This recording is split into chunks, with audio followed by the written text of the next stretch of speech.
فلا مضل له ومن يضلل فلا هادي له. أشهد أن لا إله إلا الله وحده لا شريك له وأشهد أن محمدا عبده ورسوله لا نبي ولا رسول بعده. أما بعد فإن أصدق الحديث كتاب الله وخير الهدي هدي محمد صلى الله عليه وسلم وشر الأمور محدثاتها فإن كل محدثة بدعة وكل بدعة ضلالة وكل ضلالة في النار. اللهم صل وسلم وبارك على حبيبك ورسولك محمد وعلى آله وصحبه ومن سار على نهجه إلى يوم القيامة.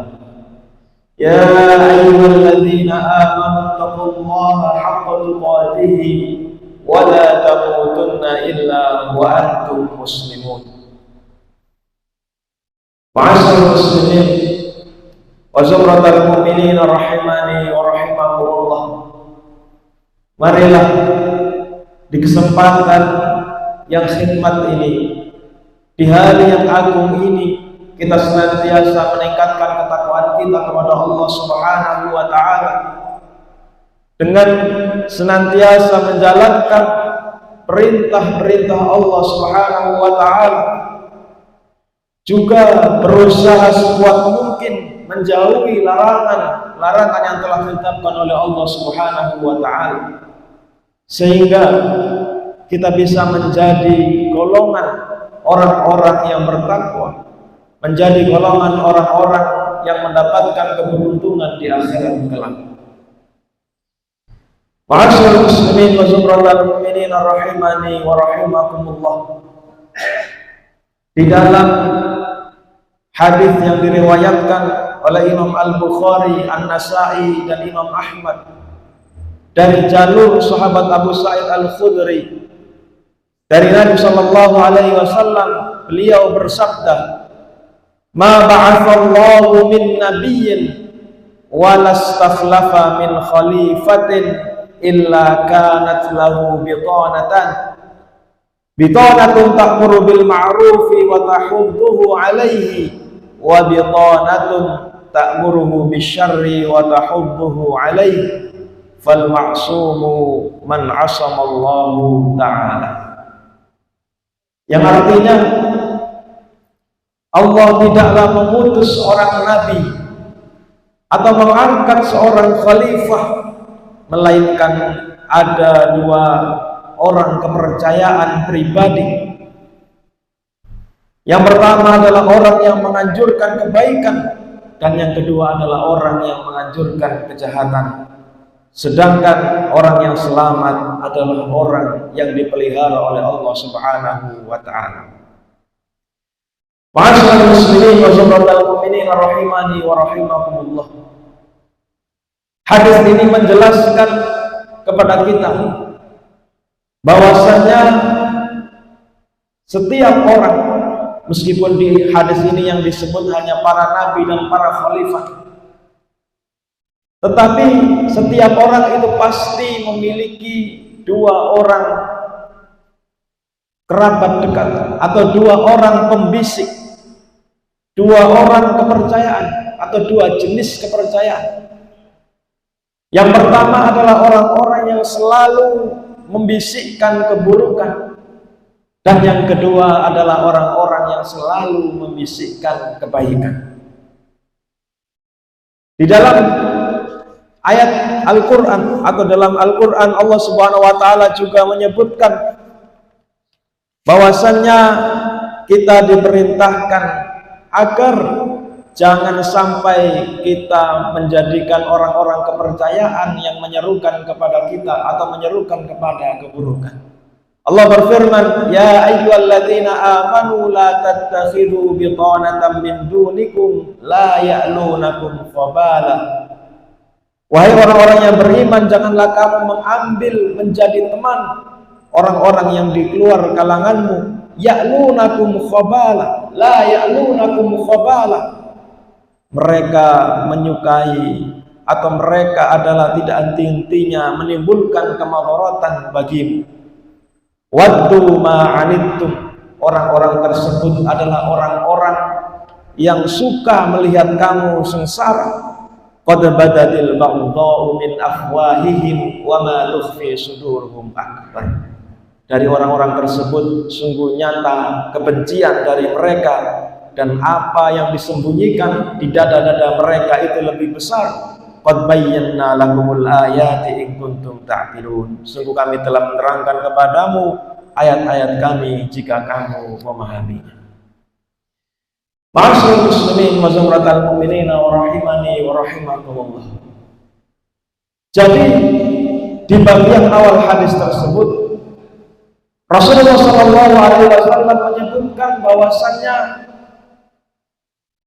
para nabi itu pun memiliki para pembisik-pembisik. Para ulama berbeda pendapat mengenai siapa yang dimaksud al-bitonah, para pembisik nabi pada hadis ini. Karena sebagaimana kita ketahui bahwasannya para nabi itu merupakan orang-orang yang dijaga oleh Allah, orang-orang yang maksum, yang dilindungi dari perbuatan dosa. Bagaimana mungkin para nabi itu bisa memiliki pembisik-pembisik yang buruk? Maka para ulama mengatakan bahwasannya yang dimaksud dengan para pembisik atau orang-orang yang membisikkan para nabi, pendapat pertama menyebutkan bahwasannya memang ada, seperti para musuh-musuh nabi yang memusuhi dakwah perjuangan nabi, itu mereka menjadi orang-orang yang membisikkan keburukan. Tetapi para nabi ini termasuk golongan yang dilindungi oleh Allah dari para pembisik yang buruk tersebut. Ada juga yang menjelaskan, disebutkan di hadis yang lain, Rasulullah bersabda, "Ma minkum min ahadin illa wa qad luqila bihi qarinuhu minal jin." Tidak ada di antara kalian kecuali dia memiliki korin dari bangsa jin. Jadi korin itu adalah kalangan makhluk dari bangsa jin yang menyertai manusia sejak dia dilahirkan. Para sahabat pun bertanya, "Wa iyyaka ya Rasulullah, apakah engkau juga memiliki korin?" Maka Rasulullah pun menjawab, "Wa iyyaya illa anna Allah a'anani alaihi fa aslama fala ya'muruni illa bi khair." Iya, aku juga memiliki korin, tetapi Allah Subhanahu wa taala telah menundukkan korin tersebut sehingga dia masuk Islam dan tidak memerintahkan aku kecuali kebaikan. Artinya makna hadis tersebut menurut pendapat kedua adalah para pembisik dari kalangan jin dan malaikat. Itu kalau konteksnya para nabi. Namun di bagian berikutnya dari hadis tersebut, Rasulullah seakan-akan memprediksi kehidupan umat manusia ke depan, bahwasannya nanti atau kelak para pemimpin sepeninggal Nabi Muhammad SAW itu akan ada para pemimpin yang mereka itu mempunyai para pembisik-pembisik, para penasihat-penasihat, baik para penasihat yang menyerukan kepada kebaikan maupun para penasihat yang menyerukan kepada keburukan. Maka di situ Rasulullah menyebutkan walastaflafa min khalifatin illa kanat lahu bitanatah, dan Allah tidak akan menjadikan seorang khalifah pun kecuali mereka juga memiliki dua orang pembisik. Dan itu pun terjadi. Salah satu contoh di zaman Khulafa Abbasiyah, Harun ar-Rasyid yang merupakan Khalifah Abbasiyah yang terkenal sangat adil. Beliau memiliki dua orang anak, namanya Al-Amin dan Al-Ma'mun. Di masa hidupnya Harun ar-Rasyid sudah menaikkan kesepakatan dengan dua orang putra mahkotanya ini bahwa nanti yang menjadi khalifah setelah beliau adalah Al-Amin, dan setelah Al-Amin maka penggantinya adalah Al-Ma'mun. Di awal-awal pemerintahan pasca meninggalnya Harun ar-Rasyid, pemerintahan berjalan dengan baik. Kedua saudara ini berjalan, hubungan mereka berjalan akur dan baik-baik saja. Namun karena di balik dua saudara ini ada orang-orang yang di situ menjadi pembisik-pembisik yang membisikkan keburukan. Ada beberapa orang penasihat yang mencoba mengadu domba dua saudara ini. Maka akhirnya terjadi pertikaian. Al-Amin pun mencopot Al-Ma'mun sebagai putra mahkota dan memindahkan kepada anaknya. Maka akhirnya terjadi perang saudara yang berakhir dengan tragis kematian dari Al-Amin.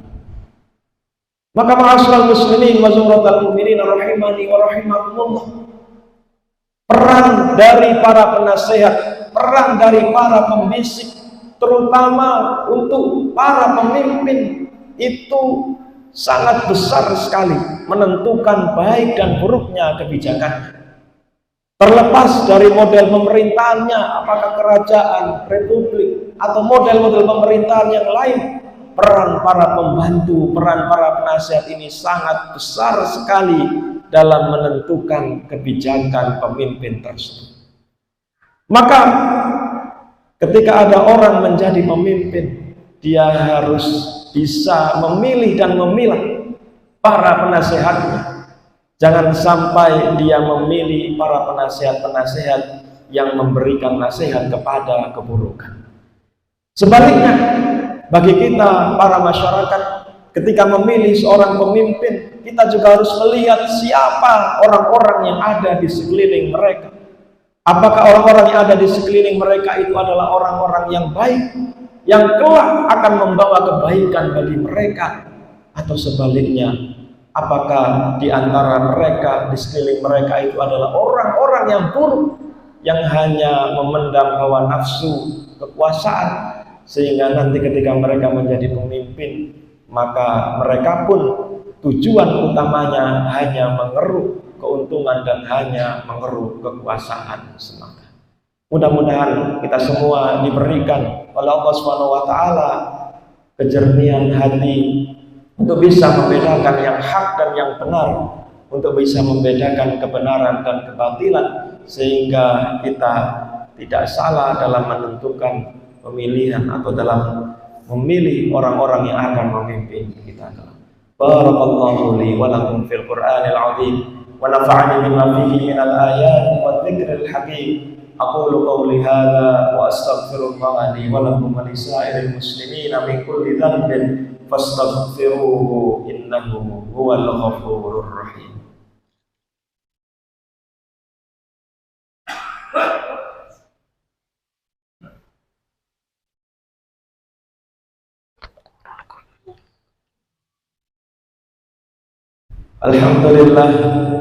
Alhamdulillahilladzi khalaqal insana min nutfatin amsyaj wa ja'alahu sami'an basira wa hadahu an-najdain faminhum man salaka tariqal jannah wa minhum man yasla sa'ira. Ya ayyuhalladzina amanu ittaqullaha haqqa tuqatih wa la tamutunna illa wa antum muslimun.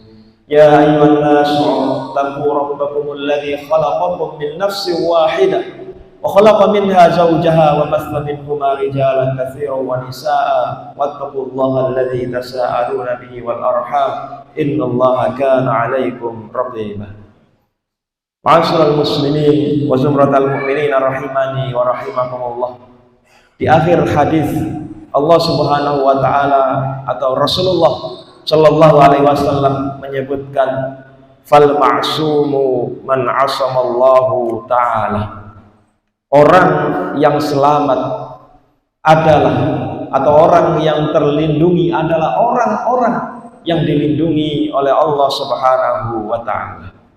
Di akhir hadis ini Rasulullah Shallallahu alaihi wasallam mengingatkan kepada kita, selain kita harus memperhatikan siapa yang ada di sekeliling para pemimpin yang kita pilih, maka yang perlu kita pahami dan perlu kita sadari bersama adalah bahwasannya Allah Subhanahu wa